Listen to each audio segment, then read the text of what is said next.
No, they get a little bit. They get a little bit bright. I would say they get a little bit warm. I find like for me, it makes my eyes very like misty. Like you get like My eyes feel misty too. Like they feel glossy, like I'm in a dream, or like it's better than dry though. Yeah, that's good though.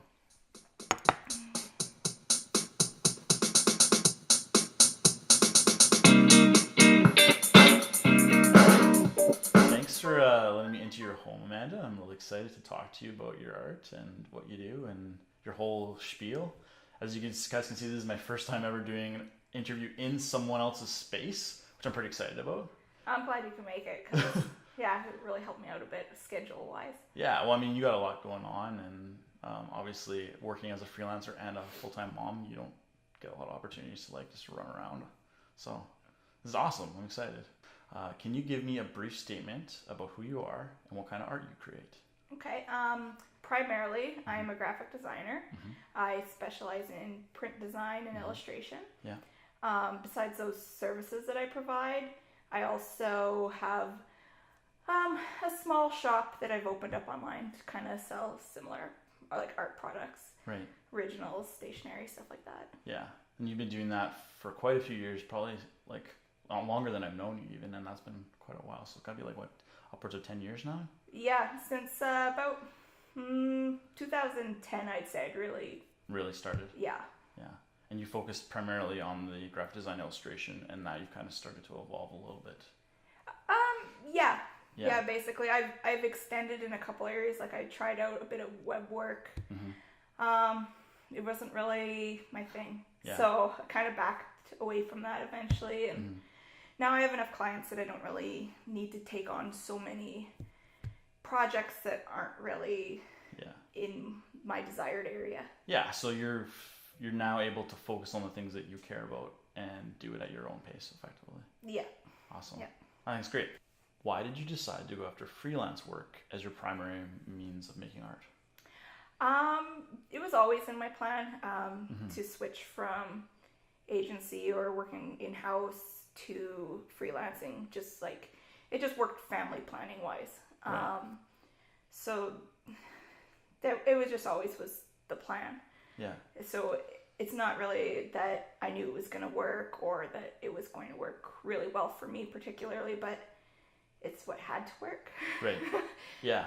So yeah, and it has been working out really well for me. So I'm glad. Like I put in the effort and making it both my work life and my home life mesh. Right. Yeah, because a lot of people will, I say this all the time, but a lot of people will find the kind of discipline that makes the most sense for them. So whether that's like a 9 to 5 and then working in the evenings and then doing their art on the weekends or whatever. But in your case, you kind of are doing everything simultaneously and for little stretches at a time. Like you go from one to the other and then back, and sometimes you're doing both at the same time. Like I've seen you do like art projects with your kid at the same time, right?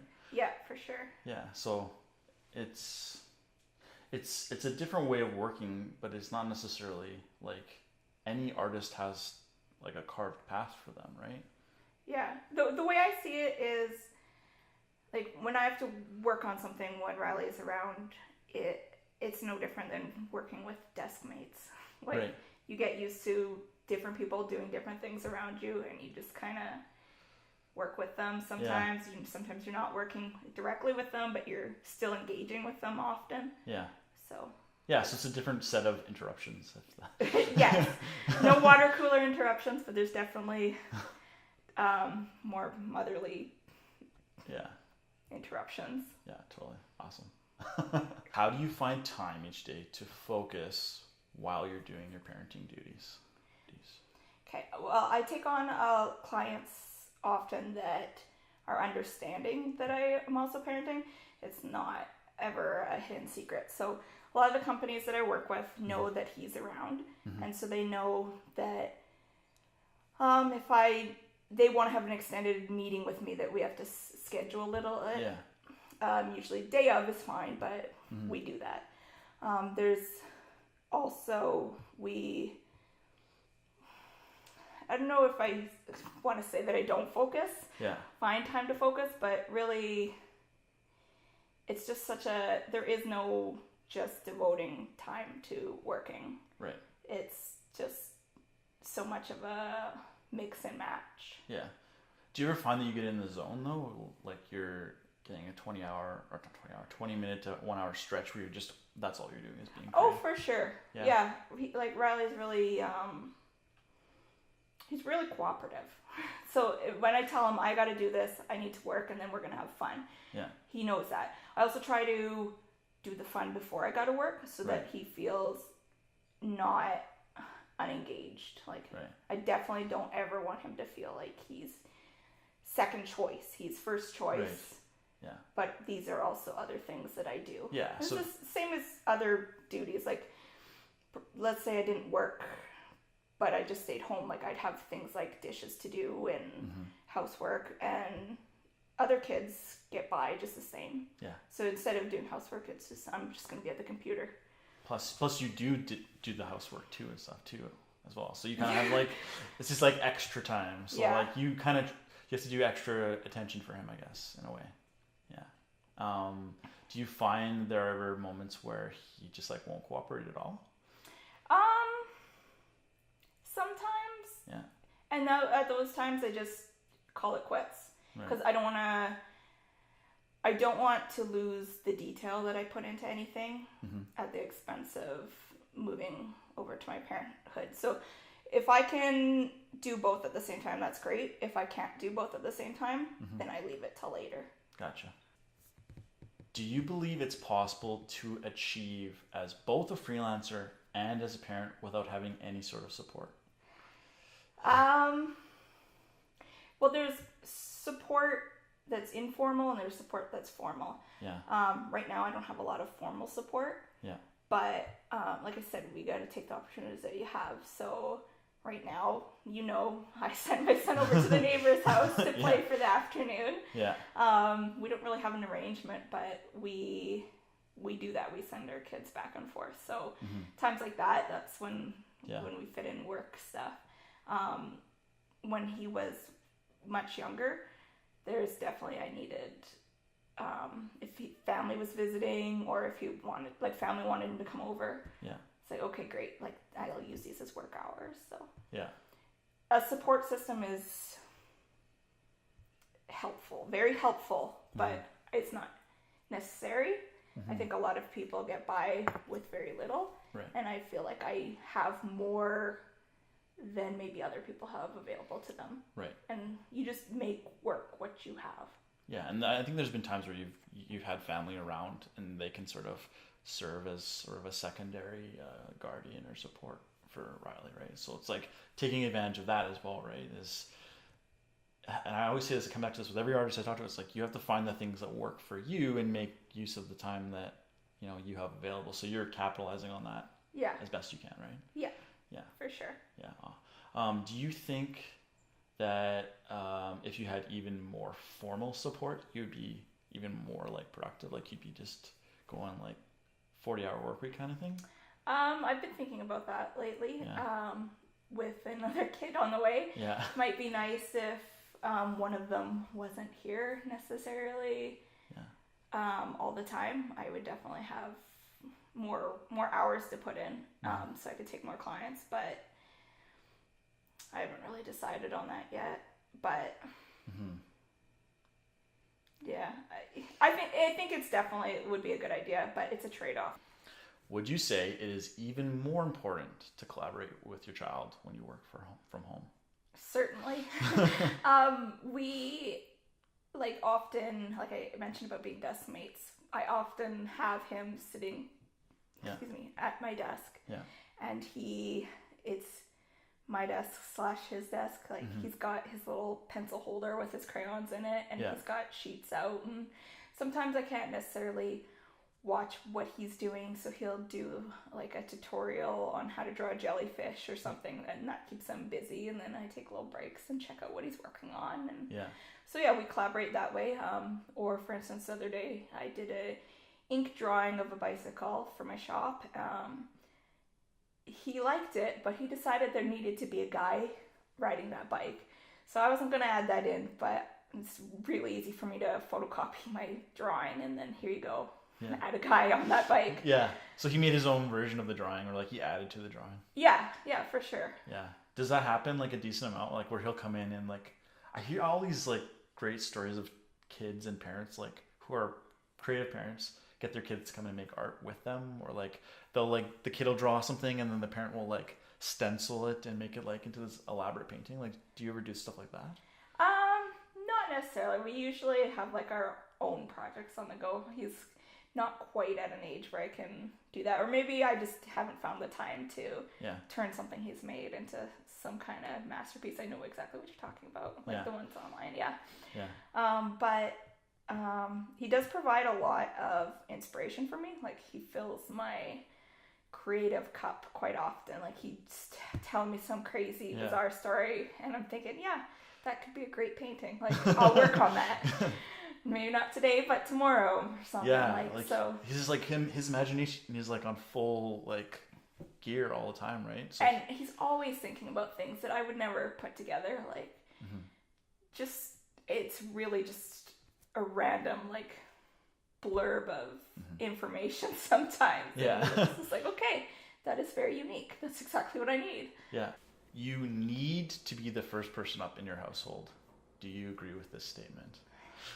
I would be a hypocrite not to agree with it. But at the same time, I don't think lately I can beat my family up in the morning. Like my husband works very long hours, and so his day starts very early. He's up at 4:00 in the morning, and he's gone by 4:30. There's no way I'm getting up that early. And my son wakes up about between 6 or 7. Yeah. Sometimes I beat him up. Sometimes I don't. Yeah. But like I said earlier, like I'd rather be fully rested and being able to focus on the tasks I have at hand than being tired. Right. So I don't think it's necessarily a requirement if that's not the way you work. Right. So for you, it's more about you have a set of like priorities and obligations or duties, whatever you want to call them. So you know that you have to stay within your routine in order to function. So maybe it's not necessarily you need to be first up. You need to maintain that pace. Yeah. Yeah. So do you find that all three of you kind of have a routine that you'll stick to? Yeah, we're pretty routine set family. Yeah. Within our craziness. Yeah. We're also flexible. Like you can't really be one or the other, I think. Yeah. No. So maybe it's adaptive, like you adapt based on circumstance? Yeah, like we try to set routines and we change them as needed. It's maybe how I'm thinking. Yeah, so like timing or like bedtimes or things like that. Maybe bedtime is like standard, but like bedtime's pretty standard in our house. Actually, I would say that's one of the most standard things in our house. Like everyone's done by the end of the day, so everyone's looking forward to bed. Same with waking up. Like everyone's got their wake up, but it's just in between those hours that everything kind of just goes with the flow, goes as needed. Yeah. How do you find ways to recover your energy throughout the day?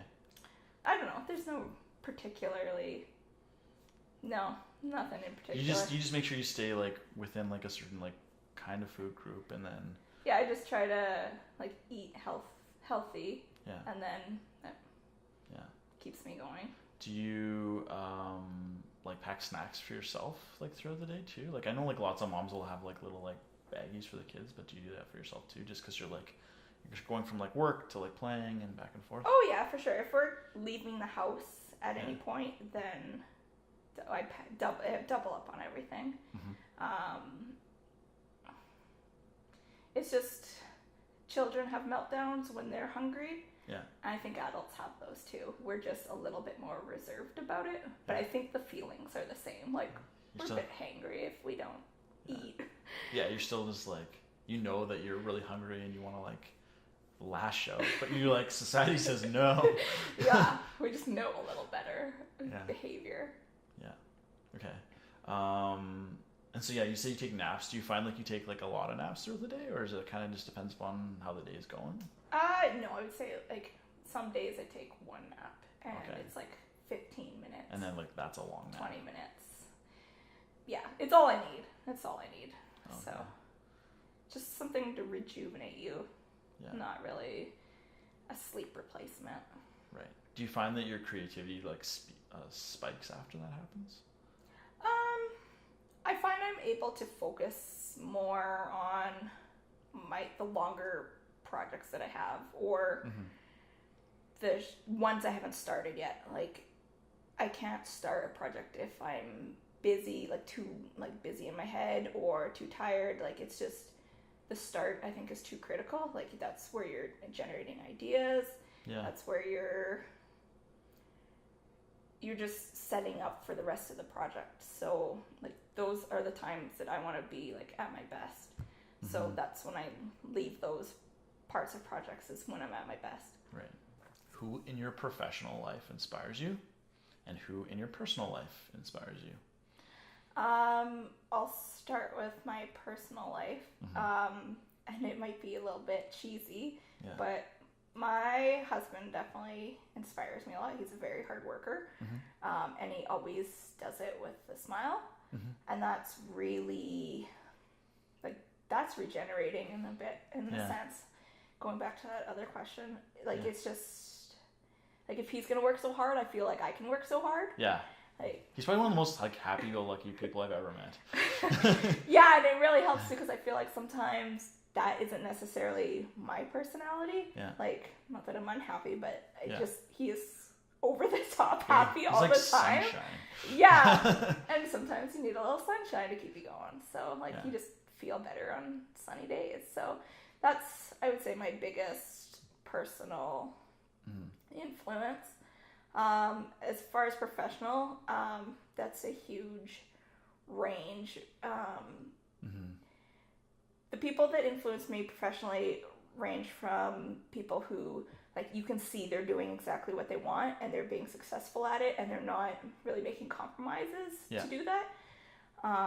Even though I imagine it's hard work. So that's like illustrators like Jake Parker or Will Terry, like those, they are doing their thing and it's working out for them because they're putting in the work, but they're not necessarily, they just don't feel stagnant to me, like their processes.